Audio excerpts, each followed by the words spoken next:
ደግሞ ሳይፈር እናደርገዋለን ዲክሪፕት እናደርገዋለን ሜሴጁን እና ኢንክሪፕሽን ተጠቅመናል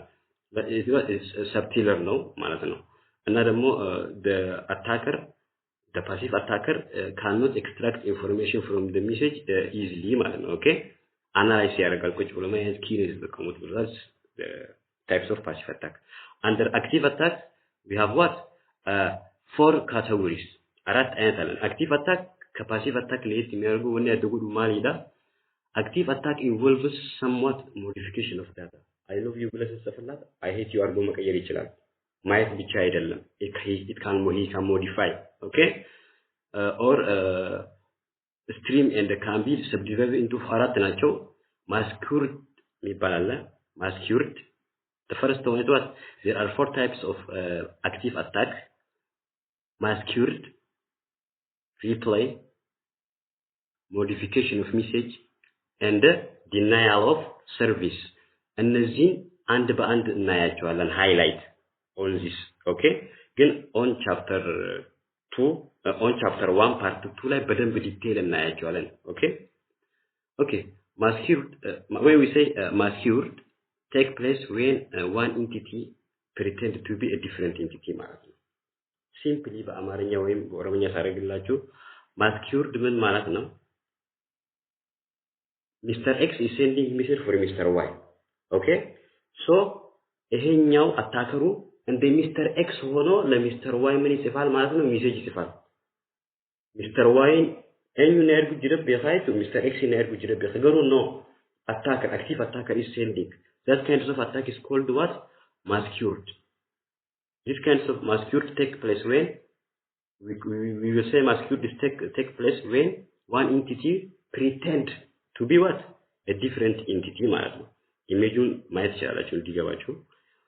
the second one is replay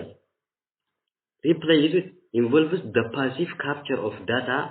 unit and its what subsequent transmission to produce what an authorized effect ማለት ነው replay means when for example Bob is sending a message for Alisa the intruder or active attacker name is for example let us say John can take Bob message already the message Bob sent for Alisa is delivered for Alisa also then after he capture what he will do he will what replace he will send again for whom for Alisa now at this moment Alisa get 2 messages the first one is from Bob the second one is from whom from John but she received as a Bob not as a John she don't know who sent her she is saying that Bob only sending this message for her he sent the message 2 times it means so according to Alisa she received 2 messages from Bob but Bob only sent how many message 1 message the second one was sent by whom by John ማለት active attacker ማለት ነው replay ይባላል ማለት ነው this kind of attack definition ምን ነው የሚለው replay involves the passive capture of a data unit capture ያደርግና and it what subsequent retransmission to produce what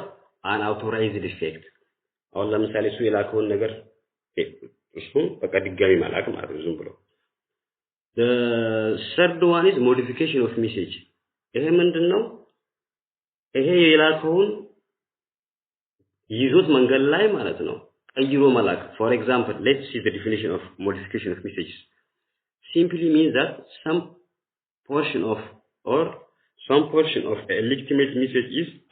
altered ተቀይሯል ማለት ነው ሜሴጁ ቀይሮ ነው የላከው or that message are delayed or reordered ተደርጓል to produce what an authorized effect okay for example a message meaning allow John አሁን ለምሳሌ የተላከው ሜሴጅ እንዲህ የሚል ነው እንበል ሜሴጅ ከረጁ እንግዲህ allow John Smith to read confidential file accounts ብላ ነው የላከችው allow John Smith to read confidential file accounts ብላ Mr. X ለሚስተር Y ጻፈ Mr. Z ደግሞ ከማህል ጠልፎት ማለት ነው ይህ አክቲቭ አታከር ምን ያደርጋል ሞዲፋይ ያደርገውና ምን ብሎ ይልካል allow Fred Brown to read confidential file accounts ብሎ ይልካል he changed John Smith toward Fred Brown. That is what we call modification of message attack. It's types of what? Active attack. The fourth one and the last one is what? The denial of service. Okay? ይሄ ምንድነው? አንዱን አሁን ለምሳሌ ሚስተር ኤክስን ሚስተር ዋይ ምን ያደርገዋል? ወይም ይሄ ኢንትሩደሩ አክቲቭ አታከሩ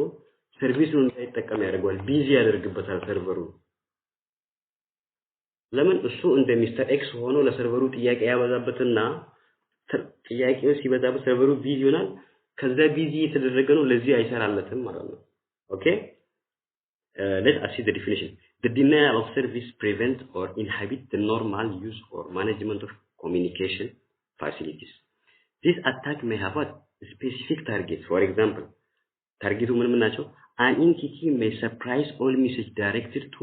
particular destination. Example, the security audit service. Another form of service denial is what? The disruption of an entire network. ኔትወርኩ እንዳይሰራ አድርጎ ማድረግ ኔትወርኩን መከልከል ሰውየውን ማለት ነው። either by disabling the ኔትወርኩን ዲስብል በማድረግ maybe ማለት ለምን ሀክ ተደርጓል denial of service ሊያደርግ ነው ሰርቪሱን ኔትወርኩን ሊዘጋበት ይችላል because he is already in his device ማለት ነው። ዲቫይስ ውስጥ ስላለ ኔትወርኩን ሊዘጋበት ይችላል ኔትወርክ በተኑ እሱ በቃ ይልካል ለከኔትወርኩ ተዘግቷል ወይም ደግሞ ምን ያደርጋል ማለት ነው የሐማል ጎዳ ኔትወርክ ይስራጭ ፈ የሐዋን ብራማል ጎዳ ማለት by overloading it with message so as to what degrade performance low እንዲሆንበት ብዙ ነገሮችን እንትን overload ያደርግበታል that kind of attack is called what denial of service attack so you can see